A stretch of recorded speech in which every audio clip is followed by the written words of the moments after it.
जय हिंद। आज हम हिंदी की शुरुआत कर रहे हैं, हिंदी व्याकरण की।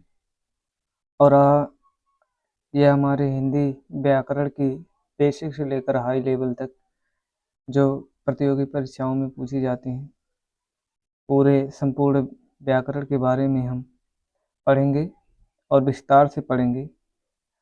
सभी जो भी प्रतियोगी परीक्षाएं हैं उसमें पूछे आने वाले जितने भी प्रश्न हैं इससे बाहर नहीं जाएंगे। बस आप लोगों को ध्यान से सुनना है और समझना है और एक दो बार और इसे देख लेना है। तो आज हम हिंदी भाषा एवं उसके विस्तार के बारे में पढ़ने वाले हैं और यह हमारी पहली क्लास है हिंदी व्याकरण के बारे में, जिसमें हम बात करने वाले हैं हिंदी भाषा एवं व्याकरण के बारे में। सबसे पहले बात करते हैं व्याकरण के बारे में। व्याकरण वे उपसर्ग, आ धातु और करण प्रत्यय से मिलकर बना है। व्याकरण बी धातु, बी उपसर्ग, उपसर्ग, बी उपसर्ग, आ धातु, आ धातु और करण उपसर्ग, करण प्रत्यय, करण प्रत्यय से मिलकर बना है। व्याकरण का अर्थ होता है शब्दों का विश्लेषण करना। शब्दों का विश्लेषण करना यानी भाषा को शुद्ध बोलने, लिखने के जो नियम होते हैं वह बताने वाला जो शास्त्र होता है वही व्याकरण होता है। हम कह सकते हैं किसी भाषा को कैसे बोलना है, कैसे लिखना है, इसके बारे में जो भी जानकारी होती है वह हमें व्याकरण के माध्यम से ही प्राप्त होती है। आगे देखते हैं कि हमारे हिंदी शब्द की जो उत्पत्ति हुई वो किस प्रकार से हुई है। हिंदी शब्द की उत्पत्ति के बारे में बात करें तो सिंधु नदी के आधार पर हिंदी नाम पड़ा। जो आर्य आर्य मध्य एशिया से मध्य एशिया से भारत में आए,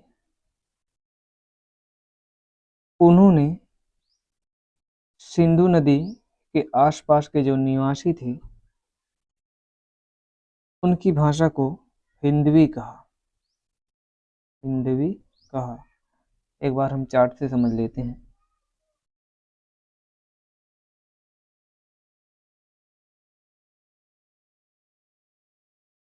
यह हमारा भारत था। इसके जो उद्गम हुई थी सिंधु नदी की उद्गम वर्तमान पाकिस्तान से होकर के अरब सागर के अंदर, अरब सागर में जो सिंधु नदी बहती है इसके आसपास के इसके आसपास के जो क्षेत्र थे वर्तमान में पाकिस्तान, भारत, ये सभी क्षेत्र सिंधु नदी के पास में स्थित थे। इसलिए मध्य एशिया से आए हुए यानी ईरानी और कजाकिस्तान, किर्गिस्तान, ये सभी मध्य एशिया के अंतर्गत ही आते हैं। यहाँ से आए हुए जो भी आर्य थे इन्होंने सिंधु नदी को हिंदू कहा। सिंधु नदी को हिंदू कहा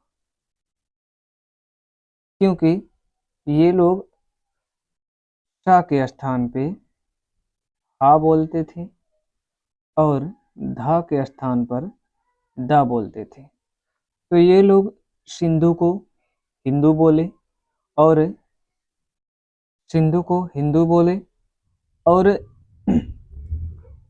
सिंधु के पास के जो स्थान थे उसे सिंधु स्थान के स्थान पर हिंदू स्थान कहा। हिंदुस्तान कहा, जो हमारे भारत का एक नाम पड़ा हिंदुस्तान। आगे देखते हैं।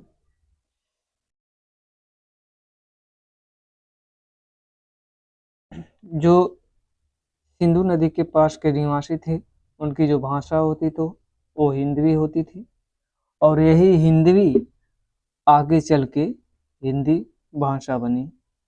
हिंदी भाषा के विकास क्रम के बारे में एक बार हम देख लेते हैं, जो परीक्षाओं में पूछी जाती है। हिंदी भाषा का विकास क्रम है, उसे बिछाने के लिए दे दिया जाता है और सही चुनने के लिए दिया जाता है। तो हम देख लेते हैं।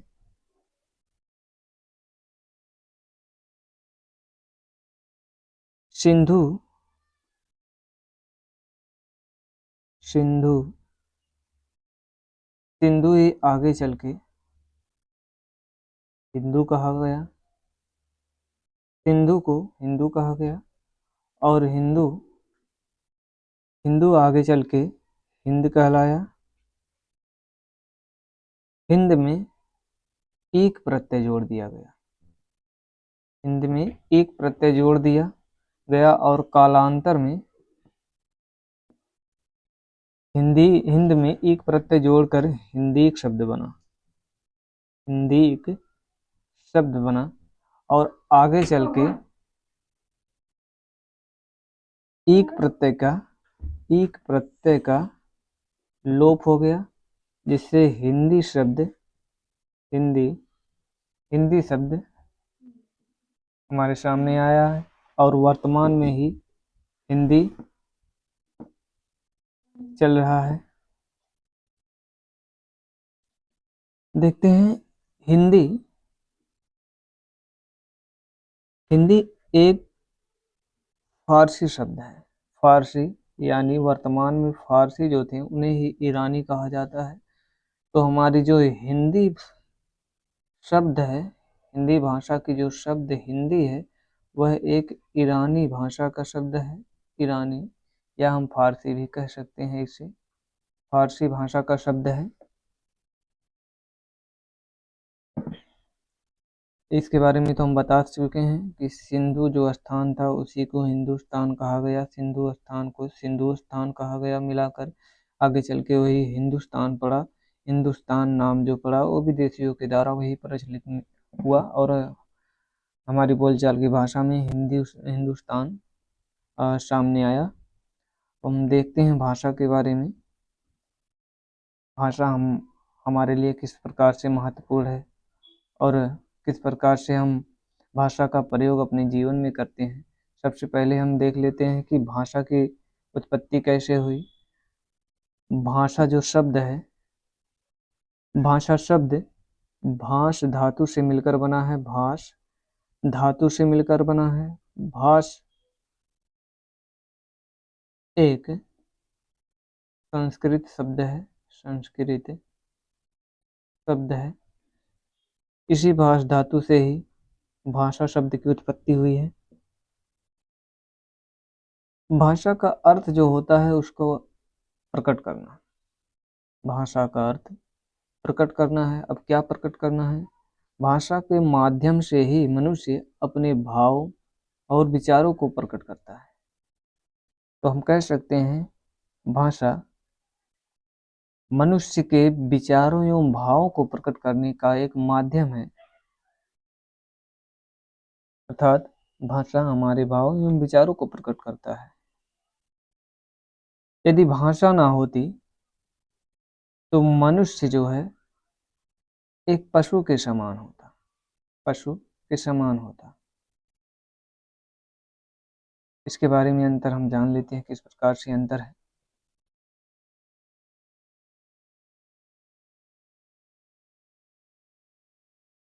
मनुष्य और पशु के अंदर जो अंतर पाई जाती है वो भाषा की और सामाजिकता के बारे में। क्योंकि यदि भाषा मनुष्य के पास ना होती तो वह अपने भाव एवं विचारों को एक दूसरे के साथ प्रकट नहीं कर पाता, और अपने भाव विचारों को प्रकट नहीं कर पाता तो वह जो इतनी ग्रोथ यानी वृद्धि वर्तमान में कर चुका है मनुष्य, वह आगे ना बढ़ पाता तो वह एक पशु के समान ही होता है। आप देख सकते हैं कि जो जानवर होते हैं वह खूंटे में बंधे होते हैं। यदि वो अपने भाव एवं विचारों को प्रकट कर पाते तो वह भी स्वतंत्र रूप से घूमने टहलने की जो आज़ादी होती है वह उनकी अपनी मांग को रख पाते हैं। लेकिन उनके पास भाषा तो है ही नहीं, तो वह एक प्रकार से सुदृढ़ ना हुई। जिस प्रकार से मनुष्य सुदृढ़ है, ज्ञानी है, और पशु की जो श्रेणी होती है उससे पशु की जो श्रेणी होती है उससे बाहर हो गया। कि हम यह नहीं कह सकते कि मनुष्य पशु नहीं था। मनुष्य की उत्पत्ति जो हुई है, मनुष्य की उत्पत्ति जो हुई है वह पशु से हुई है, पशु से हुई है। लेकिन मनुष्य जो है, मनुष्य मनुष्य सबसे समझदार पशु है। समझदार दार सबसे समझदार पशु है। सामाजिकता के बारे में देखते हैं। यदि सामाजिकता भी ना होती तो भी मनुष्य एक पशु के समान होता, क्योंकि दो चार लोग, दो चार व्यक्ति ही मिल करके समाज का निर्माण करते हैं, और समाज में जो उनकी भाषा होती है उन भाषाओं को का मेल करते हैं और वे समाज का निर्माण करते हैं, जिससे वे अपने भावों को, विचारों को अपने समाज के साथ प्रकट करते हैं और किस प्रकार से उन्हें आगे बढ़ना है, निरंतर आगे बढ़ते जाना है, इसके बारे में वे एक दूसरे से अपने भाव विचारों को प्रकट करते हैं और आगे बढ़ते हैं। नेक्स्ट देखते हैं आगे। एक बार हम भाषा की परिभाषा देख लेते हैं कि किस प्रकार से भाषा की परिभाषा दी गई है।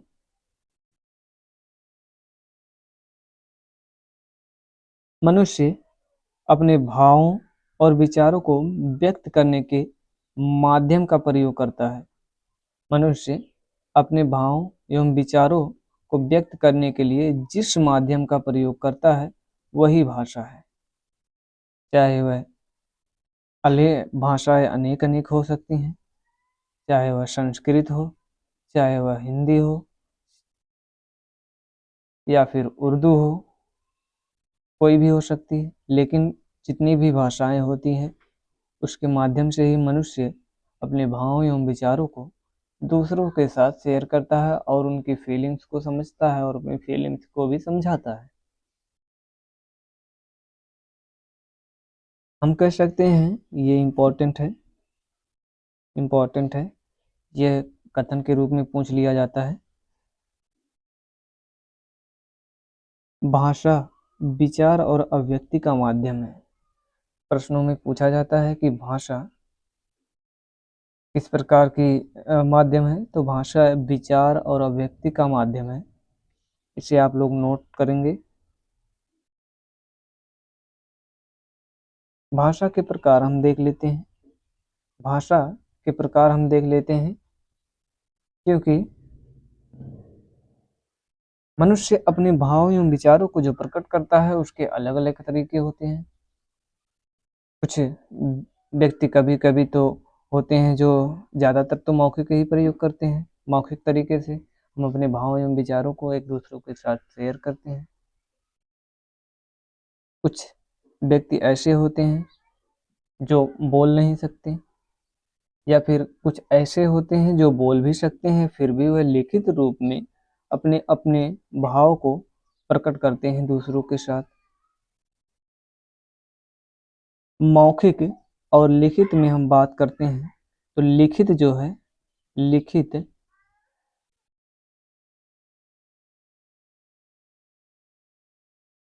लिखित जो स्रोत है हमारी भाषा का, यह सबसे कारगर और कह सकते हैं कि एक प्रकार से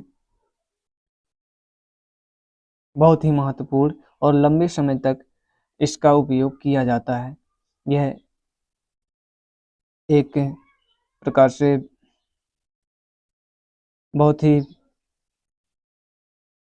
उपयुक्त होता है। हम मौखिक भाषा को किसी के साथ शेयर करते हैं, किसी के साथ वादा किए, तो वह इससे मुकर सकता है कि आपने कहा था या नहीं कहा था इस बात को, लेकिन लिखित के रूप में हम किसी भी बात को लंबे समय तक रख सकते हैं, एक प्रकार से सबूत के रूप में हम कह सकते हैं। तीसरा होता है हमारा सांकेतिक भाषा। सांकेतिक भाषा इसे संस्कृत में ही माना जाता है। एक प्रकार से सांकेतिक भाषा को भाषा का माध्यम न के बराबर माना जाता है, क्योंकि सांकेतिक भाषा के माध्यम से हम जो अपने भाव एवं विचारों को किसी के साथ शेयर करते हैं, किसी को हम किसी सिंबल से किसी बात को कहना चाहते हैं, तो जरूरी नहीं कि है कि जो हम बात कहना चाह रहे हैं सामने वाला वही बात समझे। इस प्रकार से सांकेतिक भाषा भी हमारे भाषा का एक माध्यम है, किंतु यह जितनी ऑथेंटिक नहीं है। इस प्रकार से सबसे ज़्यादा लिखित है। अगर क्रम आ जाए परीक्षा के अंदर कि हमारी भाषा के जो प्रकार हैं मौखिक, लिखित और सांकेतिक, इसमें सबसे ऑथेंटिक के रूप में क्रम से सजाएं, तो सबसे महत्वपूर्ण जो होगा हम लिखित को वरीयता देंगे, दूसरे नंबर पे हम मौखिक को देंगे और तीसरे नंबर पर हम सांकेतिक भाषा को रखेंगे। अब हम देखते हैं हिंदी भाषा का विकास। हिंदी भाषा का विकास जो हुआ वह सीधे सीधे नहीं हुआ है। हिंदी भाषा का विकास जो हुआ है वो एक लंबी प्रक्रिया थी, जिसमें सबसे भारत की सबसे पुरानी जो भाषा थी संस्कृत भाषा, संस्कृत भाषा से ही हिंदी भाषा का विकास हुआ है, लेकिन सीधे तौर पर नहीं हुआ है। संस्कृत भाषा आगे चल के पाली भाषा के अंदर विकसित हुआ और विकसित पाली भाषा ही आगे चल के प्राकृत भाषा के अंदर बदला। प्राकृत भाषा का ही बिगड़ा हुआ रूप अपभ्रंश कहलाता है। प्राकृत भाषा का ही बिगड़ा हुआ रूप अपभ्रंश कहलाता है और अपभ्रंश इसी अपभ्रंश का एक भाग होता है सौरसेनी। इसी अपभ्रंश का एक भाग होता है सौरसेनी। इसी सौरसेनी से हिंदी भाषा का विकास हुआ। इसके बारे में हम और देखेंगे।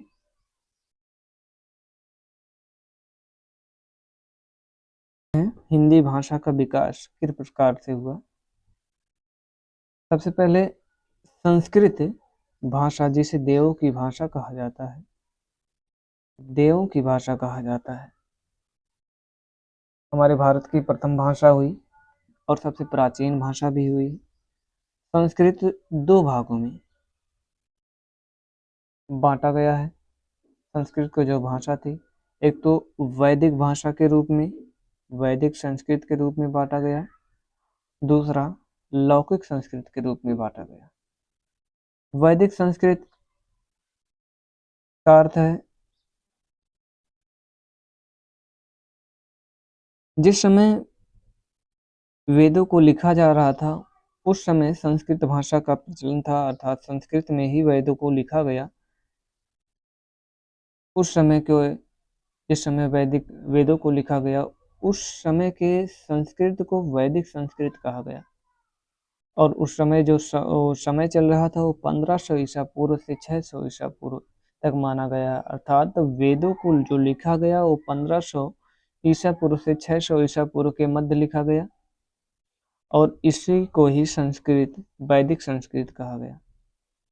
यहाँ लिखा गया है वेदों की जो भाषा थी वह संस्कृत यानी वैदिक संस्कृत थी, और यह सबसे प्राचीन रूप था, क्योंकि इसी संस्कृत से आगे लौकिक संस्कृत का निर्माण हुआ, इसे बांटा गया।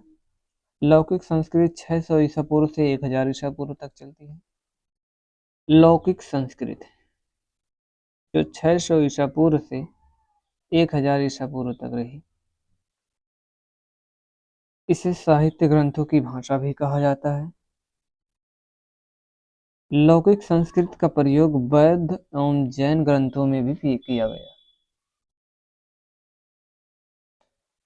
यही लौकिक संस्कृत यानी संस्कृत आगे चल के प्राकृत भाषा के अंदर विकसित हुआ। प्राकृत भाषा 500 ईसा पूर्व से 500 ईस्वी तक चला। 500 ईसा पूर्व से 500 ईस्वी ना करके इसमें कुछ फॉल्ट है। 1000 ईसा पूर्व से पहली सदी तक जो भाषा चली वह थी प्राकृत भाषा। प्राकृत भाषा संस्कृत से विकसित हुआ भाषा था, जो लोगों की जन भाषा हुआ करती थी। यह आम जनता की भी भाषा हुआ करती थी। जैन ग्रंथ जो लिखे गए वो प्राकृत भाषा के अंदर ही लिखे गए। हम आगे देखते हैं। प्राकृत भाषा के कुछ रूप भी हैं, जैसे सौर सेनी, क्योंकि इस समय विकसित होने लगा था सौर सेनी। महाराष्ट्री मागधी और सौर सेनी, ये तीनों ही प्राकृत भाषा के ही रूप हैं। सौर सेनी, महाराष्ट्री और मागधी तीनों ही प्राकृत भाषा के ही रूप हैं। और इसी प्राकृत भाषा थी, यही आगे चल के पाली भाषा के रूप में विकसित हुई। इसी पाली भाषा के अंदर बौद्ध ग्रंथ लिखे गए, अर्थात बौद्धों की जो भाषा थी वह पाली भाषा थी। जैनों की जो भाषा थी,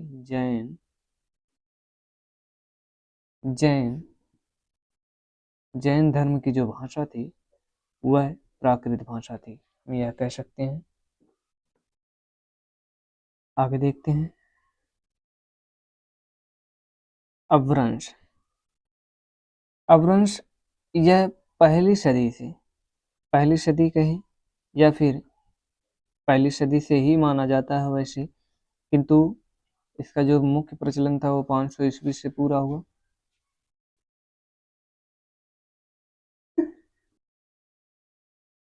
अपभ्रंश भाषा जो पाली भाषा का ही बिगड़ा हुआ रूप कहा जाता है। पाली भाषा का ही बिगड़ा हुआ रूप कहा जाता है अपभ्रंश भाषा को। यह 500 ईसा पूर्व से 1000 ईस्वी तक विकसित रहा, चलता रहा। यहाँ पर प्राकृत से विकसित माना गया है, क्योंकि प्राकृत और पाली भाषा समानांतर चल रही थी, किंतु प्राकृत भाषा पूर्व में चली और पाली भाषा उसके बाद में आई। हम कह सकते हैं कि पाली भाषा से अपभ्रंश भाषा विकसित हुई। इसी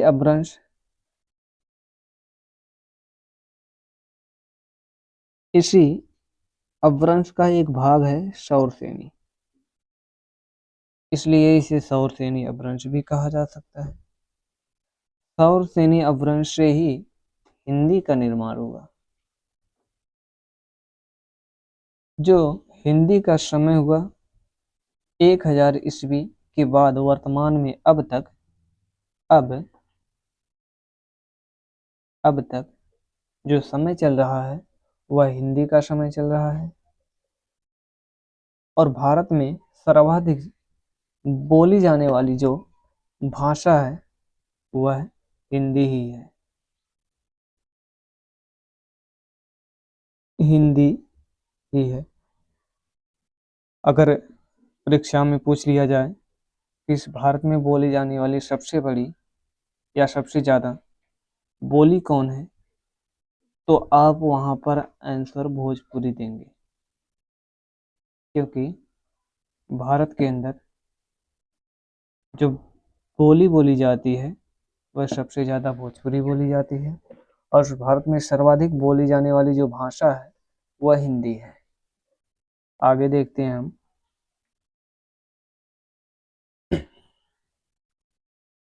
हिंदी को आधुनिक आर्य भाषा भी कहा जाता है। हिंदी को आधुनिक आर्य भाषा भी कहा जाता है। हिंदी की कुछ बोलियां भी हैं, जिसे 5 भागों में क्षेत्रों में बांटा गया है। जैसे भोजपुरी, दूसरा अवधी, तीसरी ब्रजभाषा, चौथी मैथिली और 5वीं मारवाड़ी। हम इसे मैप के माध्यम से भी क्षेत्रों के रूप में देख लेते हैं, ताकि दिमाग में आसानी से बैठ जाए और जल्दी भूले ना।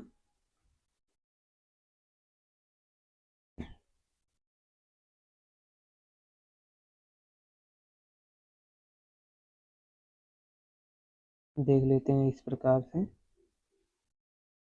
तो भोजपुरी वर्तमान में बिहार के एरिया में यहाँ पर जो बोली जाती है वह भोजपुरी हो जाए। अवधी उत्तर प्रदेश के अवध में बोली जाने वाली भाषा अवधी हो गई। अवधी अवधी हो गई। ब्रजभाषा उत्तर प्रदेश के मथुरा के अंदर जो बोली जाने वाली भाषा है वह ब्रजभाषा हो गई। मैथिली की बात करें तो मैथिली यानी मिथिला मिथिला कहाँ पर? मिथिलांचल क्षेत्र में बोली जाती है। मिथिलांचल कहाँ है?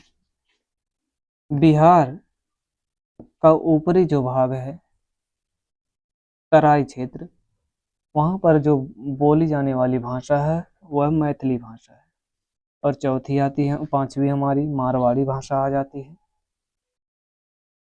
मारवाड़ी जो राजस्थान के पूर्वी क्षेत्र में बोली जाती है। यह हमारी हिंदी की 5 बोलियां हो गई हैं। आगे देखते हैं हम। अगर हम बात करें मानक हिंदी की, जो विकास यानी बोली जा रही है, कागज पत्रों में जिसका प्रयोग किया जा रहा है, उस मानक हिंदी का जो विकास हुआ है वो खड़ी बोली से हुआ है। खड़ी बोली से हुआ है। अब हम भाषा को देखने के बाद आगे लिपि के बारे में ही जान लेते हैं कि लिपि क्या होती है, लिपि का क्या प्रयोग होता है। लिपि हमारी भाषा के लिए इस प्रकार से उपयोगी है। लिपि किसी भी भाषा को लिखने के लिए जिस भी हम वर्णों चिन्हों का प्रयोग करते हैं, वर्ण और चिन्ह का प्रयोग करते हैं, वह सभी क्या होते हैं? हमारे लिपि होते हैं। भाषा को लिखने के लिए जिन चिन्हों का प्रयोग किया जाता है उन्हें लिपि कहते हैं। हिंदी की जो लिपि है वो देवनागरी लिपि है। देवनागरी लिपि के अंदर लिखी जाने वाली जो भाषाएं हैं उसके बारे में हम देख लेते हैं। एक तो हिंदी भाषा जो देवनागरी लिपि के अंदर लिखी जाती है, दूसरी मराठी हो गई, तीसरी नेपाली हो गई, संस्कृत हो गई, और इस यहाँ पर एक और ऐड कर लेते हैं गुजराती। गुजराती इस प्रकार से हिंदी, मराठी, नेपाली, संस्कृत और गुजराती, ये सभी जो भाषाएं लिखी जाती है वो देवनागरी लिपि के अंदर ही लिखी जाती हैं।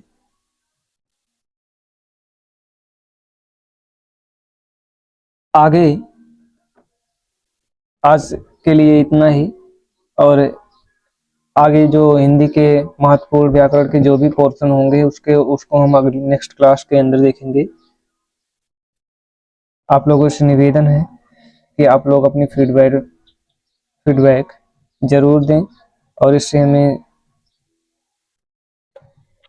पता चलेगा कि हम किस प्रकार से और अपने वीडियो के अंदर सुधार ला सकते हैं, और हम अच्छी तरह से वीडियो बनाने का प्रयास करेंगे। वीडियो को और भी डिटेल से बताने का प्रयास करेंगे, ताकि आगे जो भी परीक्षाएं हो या हिंदी को समझने में जो भी कठिनाई होती है उसे आसानी से समझा जा सके, और किसी भी परीक्षा को छोड़ के अपने माँ बाप को जो सपना है उसे पूरा किया जा सके। तो आज के लिए इतना ही। धन्यवाद।